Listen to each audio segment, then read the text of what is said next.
Hey everybody, welcome to BK's Bullets. Today we're talking alternate Spider-Man costumes and which ones are the best and which ones suck.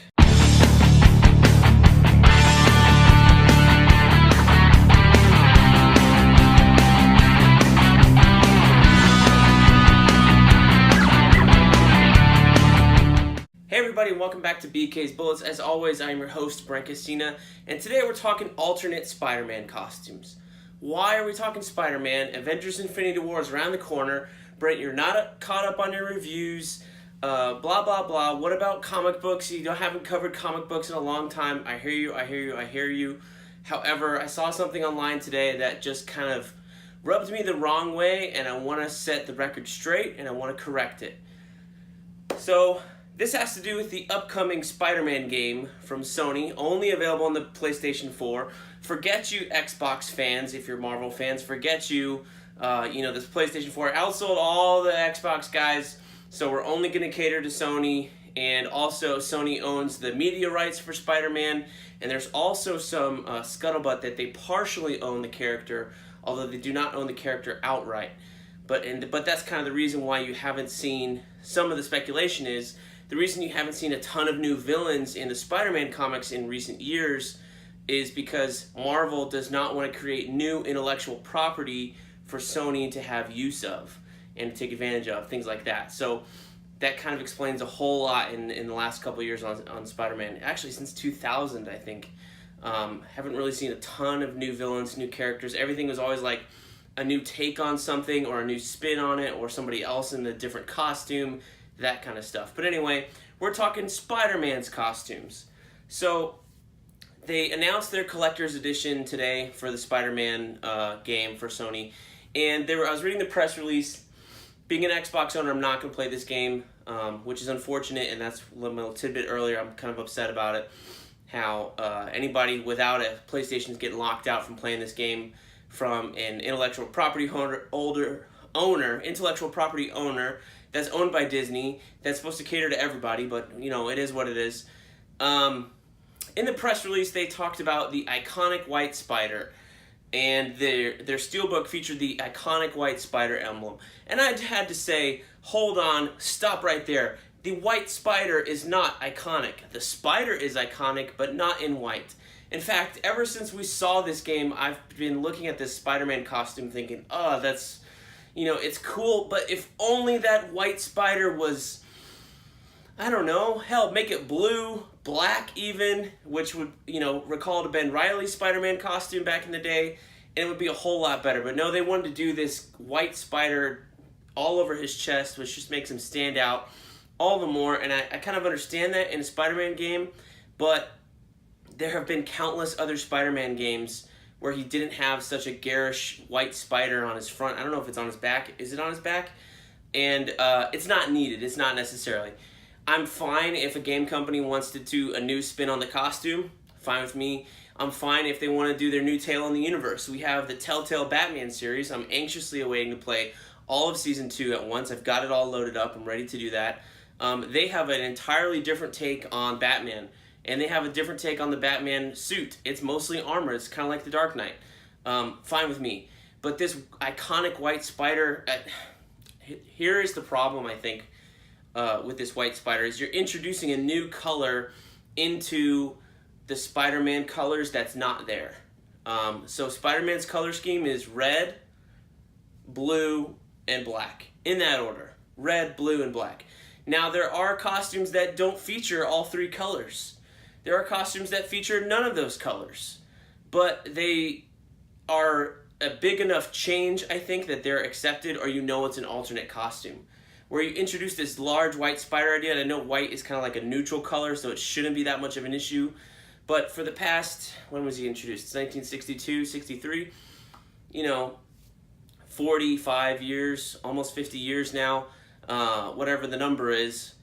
You have not had white as a major part of Spider-Man's costume, or any alternate costume for that matter, since then. So why introduce it now?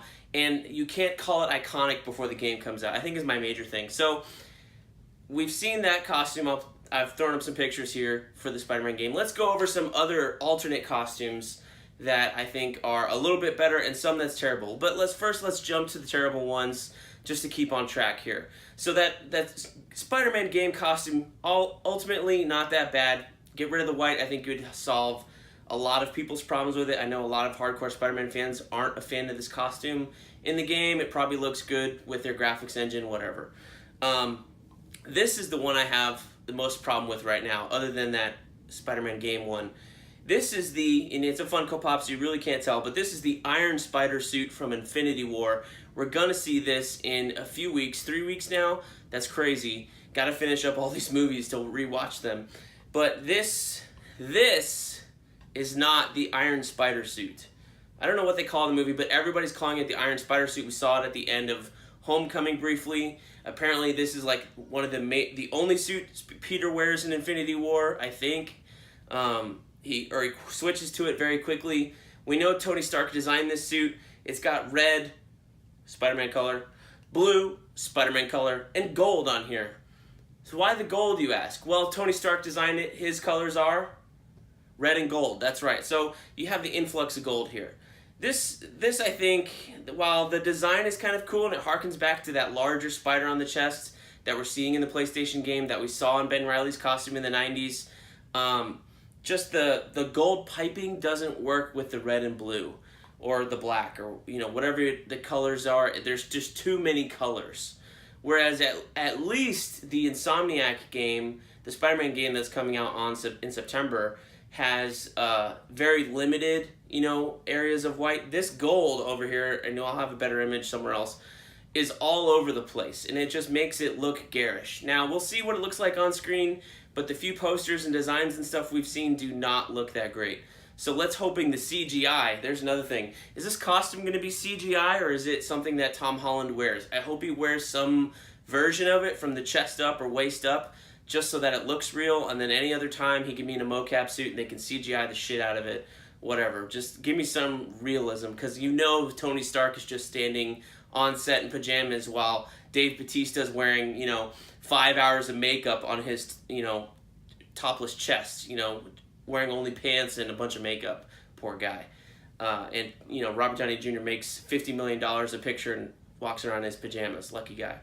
So you want to talk about the real Iron Spider suit designed by Tony Stark. Let's go to the one in Civil War right now, and that is the true Iron Spider suit. So here you have the red and gold elements from Tony Stark. It's pure Iron Man right here with only red and gold, and I think that's why it works, because you are limited to those two colors. He's got the larger spider emblem on the chest, although it is broken up in some weird sharp points and things like that. This is also the costume that introduced the idea of mechanical arms coming out of the back of his chest. The original costume had 3 arms, so it was a Spider-Man with 7 appendages, not 8, which is kind of weird being an arachnid. Arachnid means 8 appendages. But we'll go with it. I think there's some rumblings in the movie that the Iron Spider movie suit in Infinity War does have the mechanical arms. I think there's 4 of them. Other iterations of the Iron Spider suit, once Peter retired it, they had it in Avengers: The Initiative. I think those guys had 3 or 4 arms. Currently, there's an Iron Spider running around in the Miles Morales book. His is black and gold. He's got 4 mechanical arms, so he's a true arachnid there. Let's move on to another costume. So here's where I think everybody's design sense is pulling from. We're all reading comics in the 90s. This is the Ben Reilly Spider-Man suit. So Ben Reilly short version, is a clone of Peter Parker who thought he was the real Peter Parker, and for a while in the 90s, over a period of years, actually replaced Peter Parker in the mantle of Spider-Man. Peter retired, sort of, to go be with Mary Jane and try and raise a baby. And Ben Reilly thought he was the real thing and was Spider-Man, and he wore this suit. So you've got the classic red webbing, you've got a little bit of the redesign, I think the red on the sleeves is longer. He's got these weird things on his wrist. Those are not web shooters, they are tasers. So he has the web shooters that come out on his wrist here, and he's got it's similar to what Black Widow has in the comics, where it shoots a bunch of spider bite taser things on it. But the main feature of his costume is that large black spider that goes over his shoulders, chest, down to his waist there. So a lot of people don't really like this costume. It's never really been that popular. I think it's kind of cool, but I think the designers right now are pulling from that comic, run, because it's something different. It's updated. It's a little bit more modern, but even though it's never really been hailed as a great Spider-Man costume, I think that's where you're seeing all these designers pull from this look. Okay, so while we're talking about Ben Reilly, let's show you the Scarlet Spider look. And so this is the original Scarlet Spider look. It's also the one he's currently wearing in the comics right now. He's got his own comic book, Ben Reilly. He's back.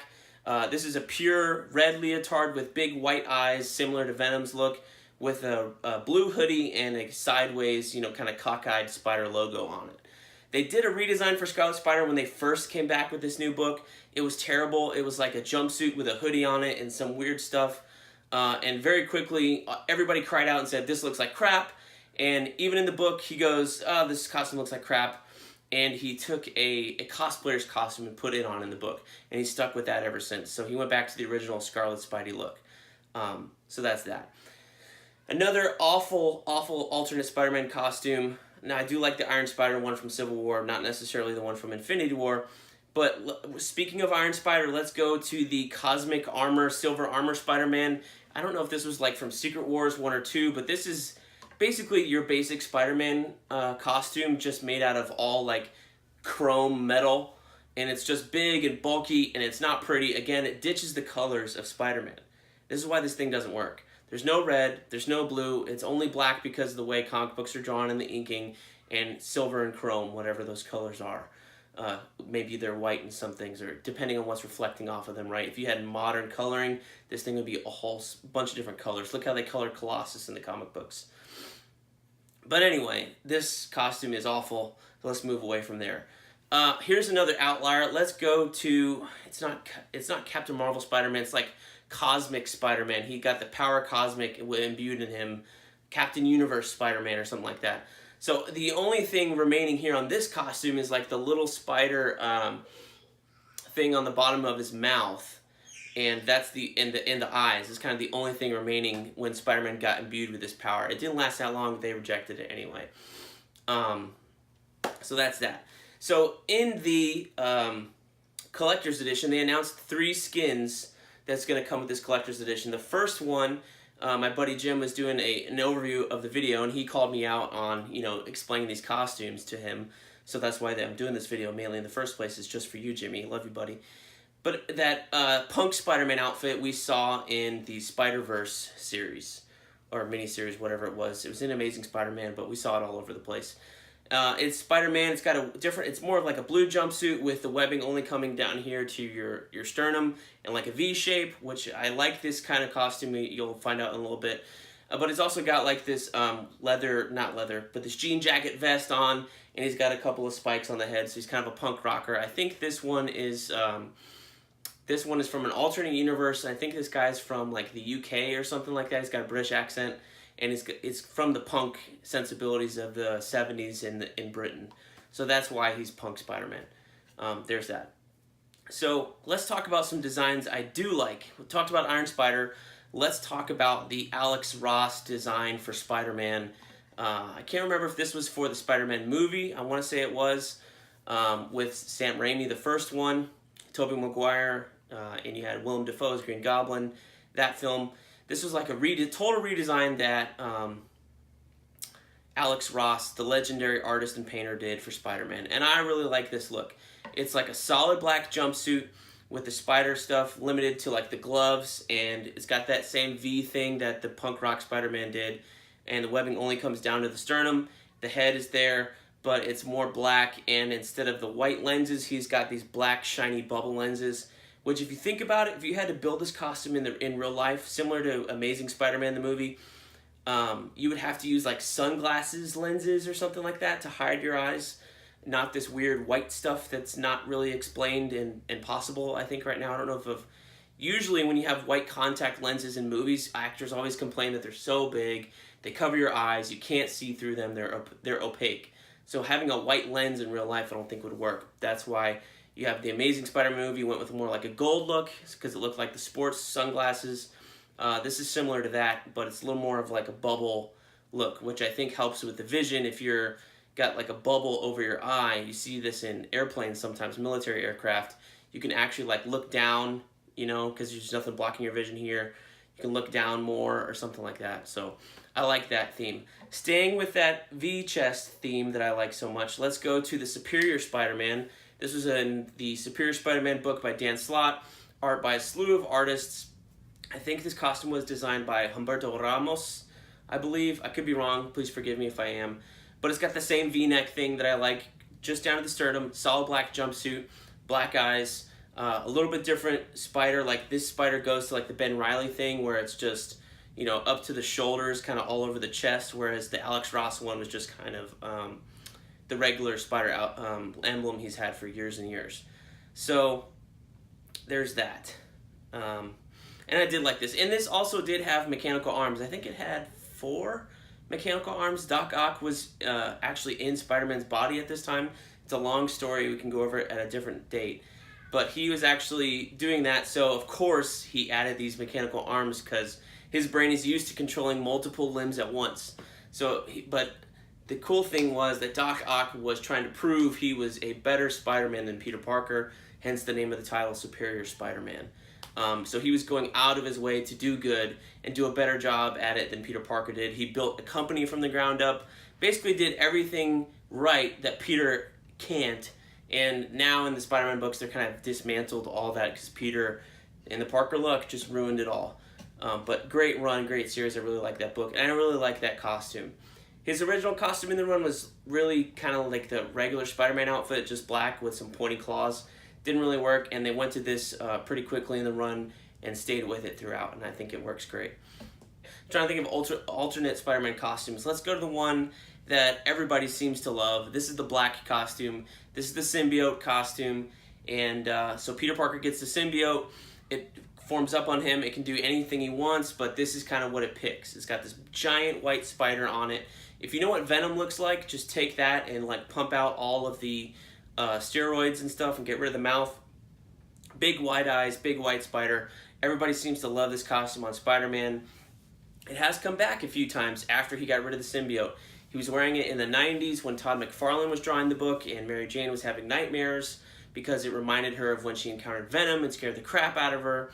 It also made a comeback in the 2000s after the Civil War arc. Mary Jane and Aunt May were hiding out in a hotel because Peter had revealed his identity to the world, which has since been reversed, of course.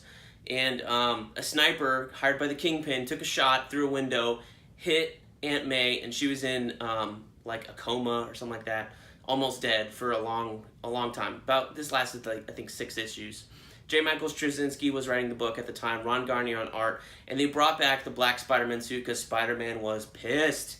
He was going after criminals left and right, beating them up mercilessly. It's just he was trying to signal to everybody that he was done messing around. So that is kind of like, if Spider-Man doesn't have the regular red and blue, people usually go to the black costume as their second choice. And I see why. It's a great, simple design, all black, white spider, big, readable spider. So I think that and the Ben Reilly thing is where this Sony Spider-Man costume has pulled from, and with their own twists and stuff like that. So that's it. We'll go over the movie costumes probably at a later date, but those are the ones in comics that I think suck, and ones that are a little better or just plain better than the one you were going to see in the video game later this year. So thank you guys for watching. Let me know what your alternate Spider-Man costume is. Let me know which one is your favorite. Let me know which one that I talked about is your least favorite. Which one do you hate? And what do you like about this new? Do you like the new White Spider on the video game costume? Let me know. As always, thank you for watching. Please like, comment, and subscribe, and I will see you guys in the funny pages.